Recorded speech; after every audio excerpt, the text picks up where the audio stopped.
I'm Cynthia James, and this network is about changing lives one woman at a time.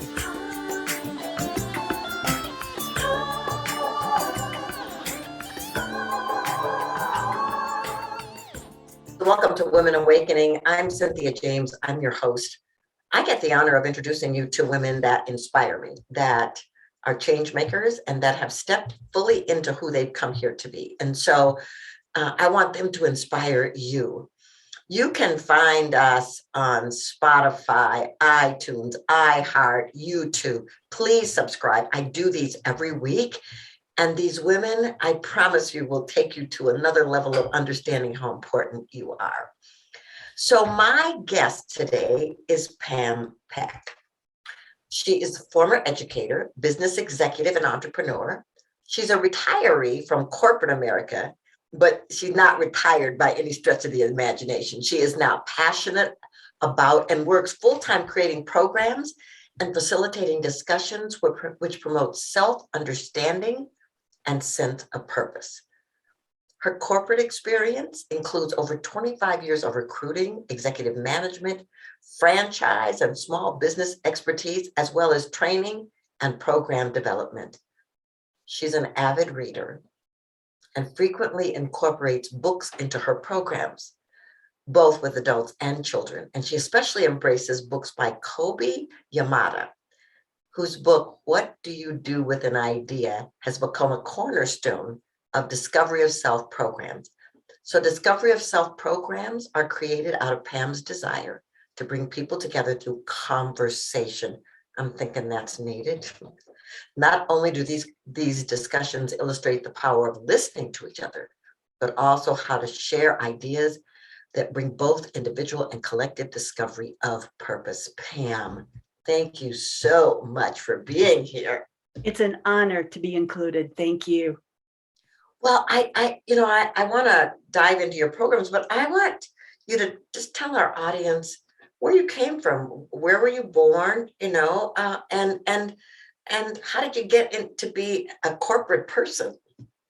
Well, at the beginning, I think corporate was the last thing I ever thought I would be. My father thought that anyone who was in business wasn't to be trusted.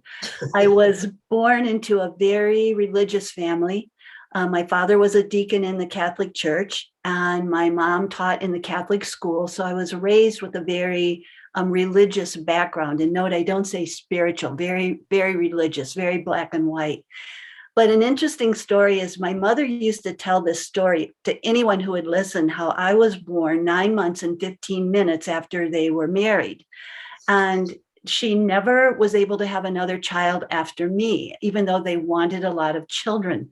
So somewhere in my psyche, I had this feeling that I was here for a reason, that there must be a reason why I came so quickly and no other children came. Now, years later, when my mother was 94, I asked her, why did you tell that story so often? And she'd say, because I wanted my mother to know that I didn't have sex before marriage. So I had to laugh. So she had her reason for saying it, but it always just registered with me, wow, I was in a hurry to get here. And the reason I've gone through that long story is because that has filtered into every aspect of my life, is that I have a purpose here. And it kept me grounded on times when I wasn't sure what was my next step. It kept me grounded that I believed I was here for a reason. Yeah. I believe that we're all here for a reason, but how incredible that one story planted such a seed within you. And so your father didn't think they were trustworthy. So how did you get into corporate America? That's a really good question. I started out as a teacher, and then I went through a divorce, and I realized that I was going to be pretty much responsible for my life from here on in. And I had to make money to take care of my 2 children too. So that's when I went back to school and got an MBA and ended up doing things again that I love to do, like recruiting and helping people find their true calling. So whatever it was that I did, somehow it still seeped into the value of whatever I was doing. Oh, I love that. It's so interesting because I had a stint in corporate America and I actually started in HR, and the recruiting part was the best part.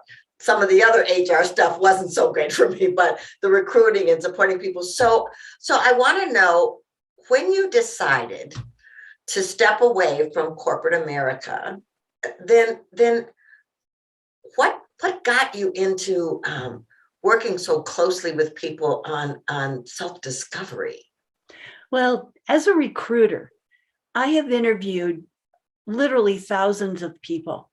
And so many times people would say to me, I am in this job, I have a master's degree, and I hate it. Well, why did you take that job?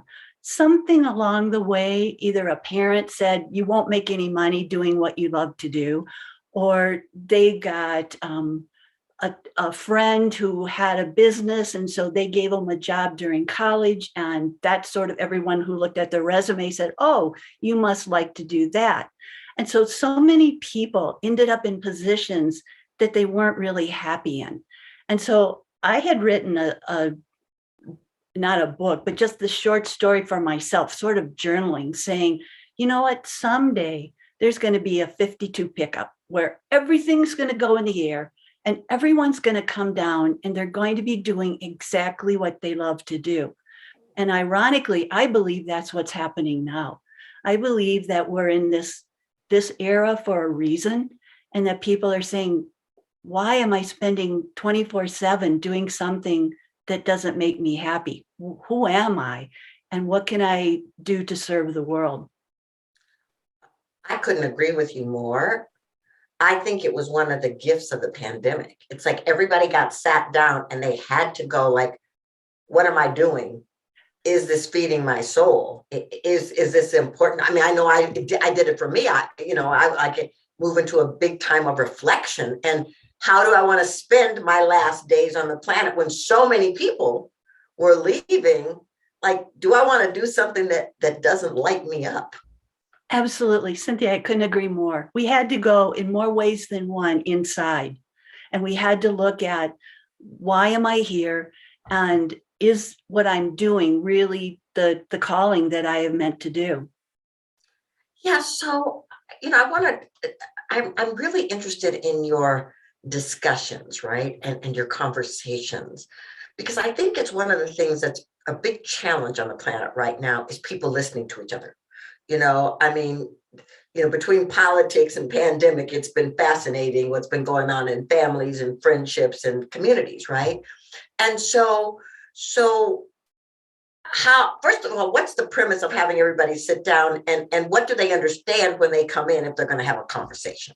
Well, you know what? That's kind of God working, because it amazes me that I can call it a soul chat and have it in a coffee shop, or I can give it a title and say, we're going to talk about what do you do with an idea, or I can have it very formal and do a women's leadership conference with a very specific title. It doesn't matter. When people come in and have an opportunity to express their feelings and be truly listened to, almost always there's tears. And you wonder what overwhelmed them. And it's just this opportunity to be heard.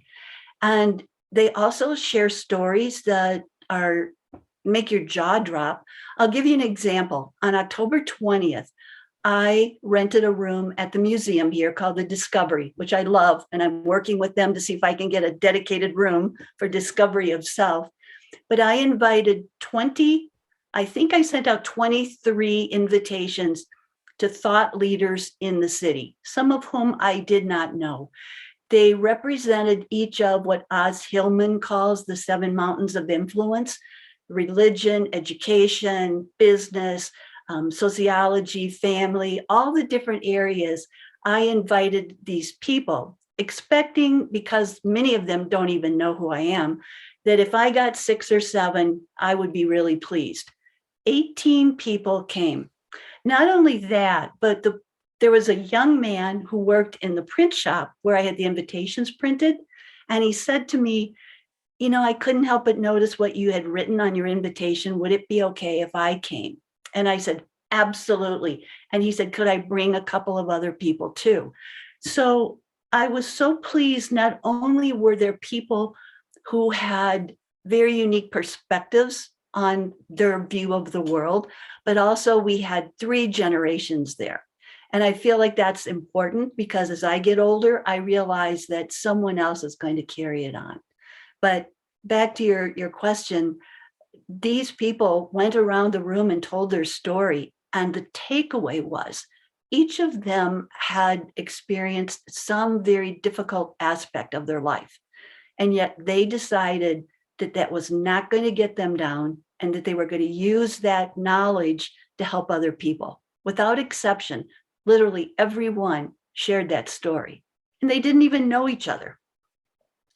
That's very inspiring. So that makes me wonder, you know, what was the turning point for you what were you up against that made you make a different choice? And I know you said you got divorced and you went back to school, but was there another challenge in your life that made you go deeper into what you wanted?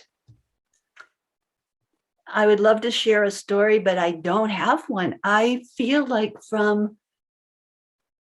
as my mother-in-law would say, from little on, I always loved people. And at 12, I was an exchange student to Mexico City, which is very young. And I don't recall learning any history or any Spanish, but I love the people. And I worked in orphanages my dad was a social worker. And so I was given access to jobs with these children and I heard their stories. I worked with Cuban refugees, migrant workers, and I've always had a heart for the person who wouldn't necessarily have a voice. It's just always been a part of who I am. Well, that's quite beautiful, and what an extraordinary legacy you've got here, a journey that you've had here. And I want to, you have a very positive outlook on life. Where did that come from? God gave it to me. I think that you and I have a lot in common in terms of, I know in your book you put that we are great manifestations of the divine. And discovery of self, if you notice, I have a small d and capital S. And it's because I do believe that each one of us is a spark of creativity and that we are not victims. I'm also a certified soul collage facilitator. And I was asked to do, during the pandemic, a workshop with the Domestic Violence Resource Center. And I noticed that these women here, I had a 2-hour session ready and tell them about Carl Jung. And they came on screen and they had children in their lap and trying to find a job and trying to find housing and safety and all of these things. And I thought, what do I have that I could help them? And the answer was how they respond. I can't save or fix people. No one does. But in fact, I have a quote from, I think her name is Tammy Plunkett. She has written books. And she said, people don't need to be saved or rescued. She said, people need knowledge of their own personal power and how to access it. And so that is a part of that positive outlook, is how we're here to learn. We're here to, as you say, experience life.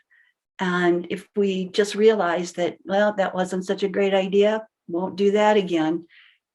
But we're here to learn. We're not bad people. We are good people just trying to learn. And we have to keep that love out there of ourselves as well as other people. Yeah, it's so important. It's so important. Tell me what a soul collage is.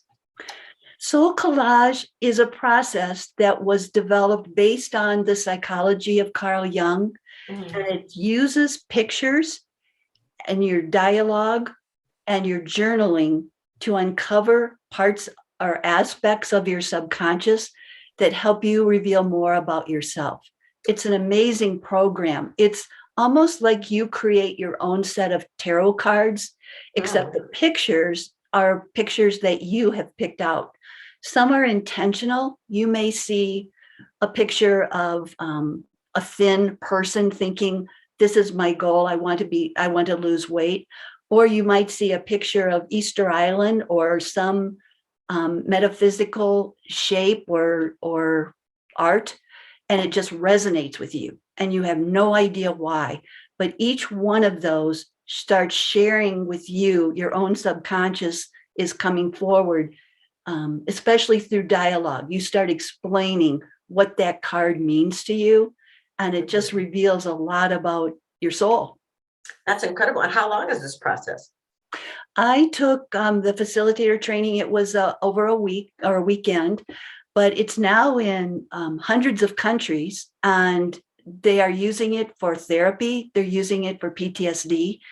It's very well known. You can find even in Minnesota, there are local arts facilitators. They're all over the world. It's beautiful. That's incredible. I was just wondering, if, for the people that are listening, is it a long process, or is it a workshop, or how, what's the process? To become a facilitator is you go through a process, like I said, but I have taught classes on Zoom during the pandemic, and I do an intro that's a couple of hours long. And that way people can decide, do I really want to get into it, or is it just something, it's so much more than vision boards. People a lot of times picture the picture and the feelings and think that, oh, I'm going to manifest, but it isn't about that. It's more about uncovering your subconscious. That sounds just intriguing. And so ladies, I just, when we get her information, if you're interested in this, check it out, So what's your vision? One of the things I was reading, is that that you've created women's leadership programs and something called, you were creating a warriorship training program. What is that? Warriorship training, Margaret Wheatley. Yes, love she her. Has a warrior for the human spirit, and that just triggered me even more so. But I feel like my warriors, that I call them my warriors, are these people that are like the young man from the print shop who came in and said, how can I get involved? There are people who want to know what they can contribute, and they don't even know where to start. And I believe, much like you, that it starts with our intuition and following it up. Going brave. And if you feel like there's some synchronicity with someone that you heard about, contact them. I feel like my sales training has helped me so much, because you just have to follow your heart and your intuition and connect. So the warriorship is, how do you get from following that very beginning awakening and intuition all the way through rebooting what you believe about yourself, making sure that those are true beliefs and not just something you were told, to actualization, where you are being and living your true self. That's my warriorship. It's beautiful. It's beautiful. So first of all, would you tell everybody, how do they find you, and if they want to work with you or be in your classes, how do they find you? I would love that. I have a website, and it's called discoveryofself.us. And on that website, there is a tab that has Connect. My former company was called Connecting Resources, and that's what I do. I would love to meet with you one-on-one or through Zoom or however, and just get to know who you are and see where it goes. And maybe you have a passion for education reform. I would love to connect you. Maybe you have a passion for prison reform, but each of us has that deep inside of us. And I would love to connect you with someone else that's really doing something to help you on your journey too. Lovely. So discoveryofself.us. So I ask every person the same last question. Uh-oh. And the question is, what's the one thing you want women to know about the importance of their awakening?